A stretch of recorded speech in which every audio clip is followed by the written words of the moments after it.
सुजानगढ़ सूचना में आपका स्वागत है। प्रदेश के मुख्यमंत्री अशोक गहलोत के किसान सम्मेलन को लेकर पिछले काफी दिनों से कांग्रेस कार्यकर्ता, नेतागण व मंत्री आदि तैयारियों में जुटे हुए थे, जिसका नतीजा ये रहा कि धनेरू पंचायत के सलाव ताल में बिदासर के पास आयोजित इस किसान सम्मेलन में व्यवस्थाएं कम पड़ गई। दरअसल हजारों लोगों के बैठने के लिए टेंट की व्यवस्था की गई और चारों ओर से टेंट को कवर किया गया था, लेकिन अनुमान से अधिक संख्या में लोगों के सभा स्थल पर पहुंच जाने के कारण बार बार मंच पर से भाषण देने वाले नेताओं को कहकर सामने की कनातें हटवानी पड़ी और नई दरियां लगवाने के लिए कहा गया। इसके बावजूद भी जब भीड़ और आती दिखी तो मंच के दोनों ओर लगी कुर्सियों को हटवाकर लोगों को बिठाया गया। दूसरी ओर इसके बावजूद भी जब पूरे लोग नहीं बैठ पाए तो सभा स्थल के बीचों बीच बनी गैलरी को भी लोगों को बिठाने के लिए इस्तेमाल किया गया। साथ ही लोगों को मंच के सारे नज़ारे आराम से दिख सकें, इसके लिए 2-3 LCD भी सभा स्थल में लगाई गई ताकि लोगों को किसी प्रकार की दिक्कत न हो। खास बात यह रही कि जब मुख्यमंत्री स्टेज पर आए तो पूरा पंडाल हुटिंग से गूंज उठा, जो सीएम द्वारा की गई घोषणाओं के प्रति कृतज्ञता जाहिर करने जैसा नज़ारा नजर आ रहा था। वहीं मुख्यमंत्री अशोक गहलोत ने हवा में हाथ हिलाकर सभी उपस्थित लोगों व आम जनता का अभिवादन किया। दूसरी ओर मंच से जब नेताओं ने कातर को उपतहसील घोषित करने की बात कही तो आम लोगों ने काफी तालियां बजाई, जो इस घोषणा के प्रति खुशी जनता की जाहिर करती है। वहीं कार्यक्रम में प्रदेश के मुख्यमंत्री अशोक गहलोत ने कहा कि हमने बजट में जनहित और किसान हित में इस प्रकार की घोषणाएं की है कि विपक्ष के पास मुद्दे ही खत्म हो गए हैं। गहलोत ने कहा कि केंद्र की मोदी सरकार इतनी जिद्दी है कि जनता की जेब से पैसे निकालकर उद्योगपतियों की जेब को भरने के अलावा इनके पास दूसरा कोई काम नहीं है। तीनों कृषि कानूनों को किसान व आमजन विरोधी बताते हुए गहलोत ने कहा कि कांग्रेस और किसान एक दूसरे के पूरक हैं और कांग्रेस किसानों की इस लड़ाई में उनके साथ खड़ी है।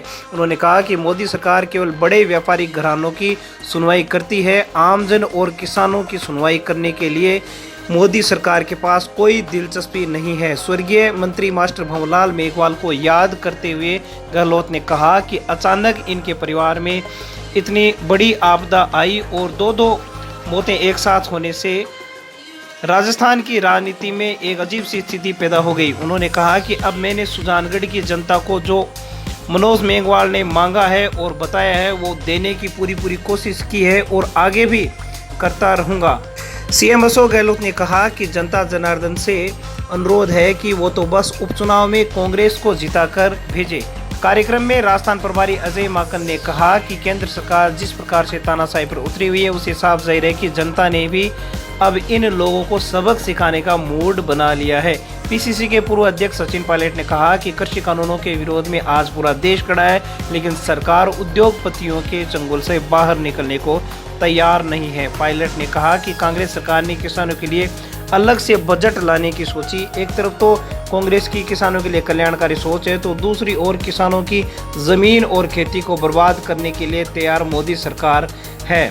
शिक्षा मंत्री गोविंद सिंह डोटासरा ने कहा कि किसान और कांग्रेस एक दूसरे के पूरक हैं, किसानों के बिना कांग्रेस की कल्पना ही नहीं की जा सकती। उन्होंने आज़ादी के आंदोलन में किसान नेताओं द्वारा दिए गए योगदान को याद किया। कांग्रेस नेता एडवोकेट मनोज मेघवाल ने बजट व अन्य लोक कल्याणकारी घोषणाओं में सुजानगढ़ व बिदासर क्षेत्र को दी गई सौगातों के लिए सीएम का आभार प्रकट किया। कार्यक्रम का संचालन उप शिक्षा मंत्री भंवर सिंह भाटी ने किया।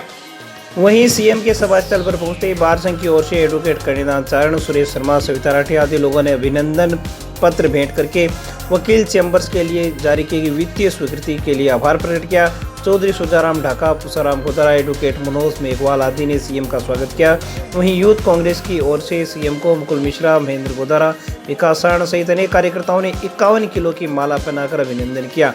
कांग्रेस नेताओं ने किसानी का औजार जेड़ी प्रदान कर सीएम का स्वागत किया। कार्यक्रम में विधायक कृष्णा पूनिया, पुसाराम गोदारा, सविता राठी, सभापति नीलोपर गोरी, कांग्रेस नेता मोहम्मद इदरिस गोरी, दीवान सिंह, विद्याधर बेनीवाल, हितेश जाखड़, पूर्व मंत्री नसीम अख्तर, प्रभारी राजेंद्र मूंड, मानवेंद्र बुढ़ानिया, राधेश्याम अग्रवाल, महेंद्र लेगा, भंवरलाल पुजारी, खजवाला विधायक गोविंद राम सहित अनेक लोगों ने विचार प्रकट किए। मंच पर मंत्री ममता भूपेश, मंत्री बीडी कल्ला, विधायक नरेंद्र बुढ़ानिया, रामेश्वर लाल डूडी, प्रभारी डूंगराम गेदर, सरदार शहर विधायक भंवरलाल शर्मा, वक्फ बोर्ड के अध्यक्ष खानुका बुधवाली, प्रदीप तोदी, धर्मेंद्र कीलका, रामावतार शर्मा, अमित मारोटिया, पूर्व सभापति सिकंदर अली खिलजी सहित सुजानगढ़ व बिदासर क्षेत्र के बड़ी संख्या में कांग्रेस नेतागण मौजूद रहे। कार्यक्रम में हजारों की संख्या में पुरुष व महिलाएं मौजूद रहे, जो हाथों में काले कानून वापस लो की तख्तियां लिए हुए थे। वहीं सभा की खासियत ये रही कि करीब आधा पंडाल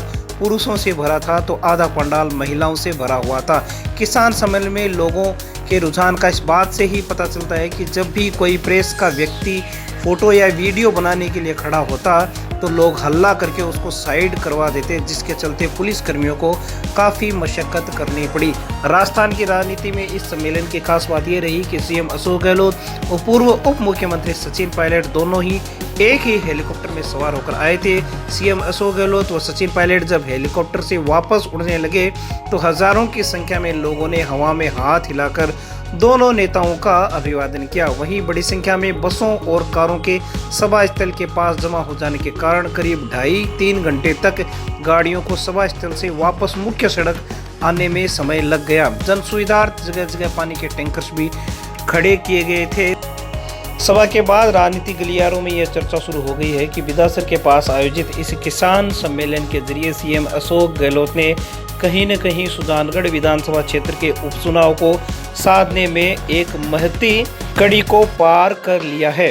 आज आप लोगों के आशीर्वाद की जरूरत है और इसीलिए अभी उपचुनाव की घोषणा नहीं हुई है, लेकिन मैं जानता हूं आज नहीं तो कल मतदान दिवस की घोषणा होगी और आप लोगों से निवेदन करने आया हूं।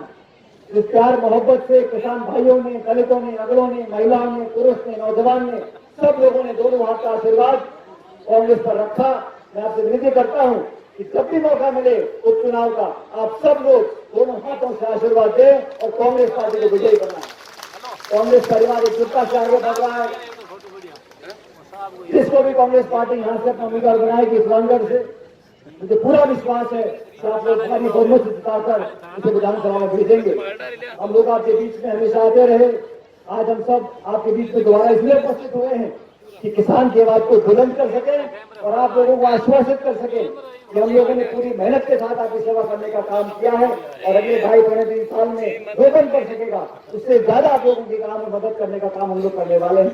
मैं बहनों से, भाइयों से दोबारा पुनः उनका धन्यवाद करता हूं कि आपने हम सबका स्वागत सम्मान किया और आने वाले समय जब मौका पड़े तब आप हाथ के बटन पर दबाकर कांग्रेस पार्टी को यहाँ सुजानगढ़ विधानसभा का उपचुनाव भारी मतों से जिताएं। आपने स्वागत सम्मान किया, मैं आपका बहुत धन्यवाद करता हूँ। प्रीमियम आता है उसका आधा प्रीमियम सरकार लेके निकाली। तमाम पूरे प्रदेशवासियों का 7 करोड़ अधिक लोग उन सबका बीमा, बीमारी हारी बीमारी में वो जाए अस्पताल भर्ती होगा, 5 लाख तक का खर्चा उसको नहीं करना पड़ेगा। इस प्रकार से बहुत लंबे चौड़े हमने अभी घोषणाएं करी है। आपने अखबार पढ़ा होगा, टीवी में देखा होगा। मैं अभी यहाँ खड़े होकर बोलना नहीं चाहता। सुजानगढ़ को हमने बहुत दिया, जो मांगा मनोज मेघवाल ने वो सब हमने दिया। जो मांगा हमारे प्रधान जी ने, जो सुझाव दिए मुझे, जिसने दिया, आप अध्यक्ष ने दिया हो, मतलब पुलिस ने दिया हो, किसी ने दिया हो, बाबू मंत्री ने दिया हो, हमने कसर नहीं छोड़ी। जो मांगा मैंने दिया। आगे मैं कहना चाहूँगा आपको, पिछली बार जब मैं मुख्यमंत्री था, दूसरी बार तब चुनाव में मैं पूछता था, भाई एमएलए साहब खड़े होते थे, तो भाई आपने जो बातें मांगी है और मांगे की वो कमी रह गई क्या? वो कहते कोई कमी नहीं, कोई मांगे बाकी है, कोई मांग बाकी नहीं। इस प्रकार से हम लोगों ने हमेशा पब्लिक का ध्यान रखा, संसाधन दिया, विकास की गंगा लाने का प्रयास किया।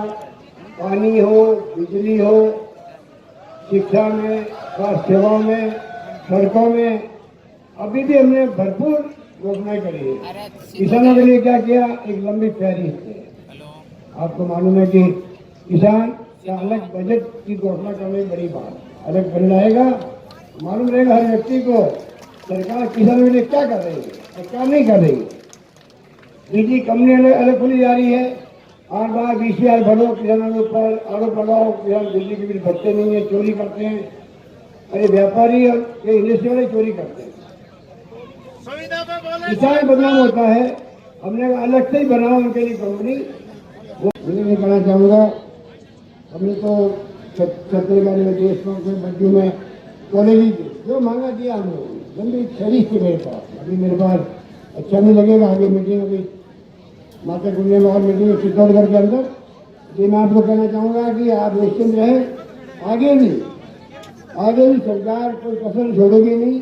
बिजली कनेक्शन दिए जाएंगे, बिजली बढ़ेगी। मैंने आपको वादा किया था वो पूरा करें। हम लोग फुल 1000 करोड़ की सब्सिडी दे रहे हैं, बिना ब्याज के हम लोग आपको दे रहे हैं।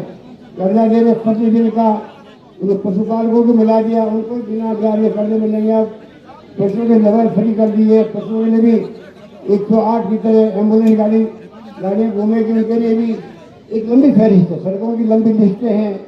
इस प्रकार से हम लोगों ने कोशिश की है कि राजस्थान में सुशासन करेंगे, इस प्रकार हर क्षेत्र में विकास हो। अच्छी अच्छी संस्थाएं जो है देश की मानी हुई, जो पंडित जन लेके आए थे उस जमाने के अंदर, IIT आ गई राजस्थान में, IIM आ गया, IIT आ गई, निफ्ट आ गया, लॉ यूनिवर्सिटी आ गई, IIT के साथ में एम्स आ गया, अभी डिजिटल यूनिवर्सिटी वो भी आ गई। तो चारों ओर से उच्च शिक्षण संस्थाएं आ रही हैं, कॉलेज खोल रही है। भवन बाटी आपके मंत्री हैं, पिछली बार भी करीब 90 के आसपास कॉलेज खोली थी। पहली बार इस प्रकार कॉलेज खोले हम लोग कि शिक्षा के क्षेत्र में राजस्थान में सदियों से अकाल सूखे से पीड़ित रहा है, किसानों को तकलीफ आई है। इन सब का साथ लेके कैसे आज देश का सबसे बड़ा राज्य राजस्थान बन गया। जब छत्तीसगढ़ अलग बना है मध्य प्रदेश से, उसके बाद राजस्थान राज्य देश का सबसे बड़ा राज्य है। 10% भूभाग है राजस्थान में, पानी 1% थी। पानी ज़्यादा नीचे आपको मालूम नहीं है, मशीनें बड़ी लगानी पड़ रही है, क्योंकि सरकार पूरी तरह सोलर में आ रही है। पूरी भगवान की कृपा से बिजली बनेगी, किसानों के लिए स्कीम बनाएंगे, किसान अपने खेत पे प्लांट लगाए,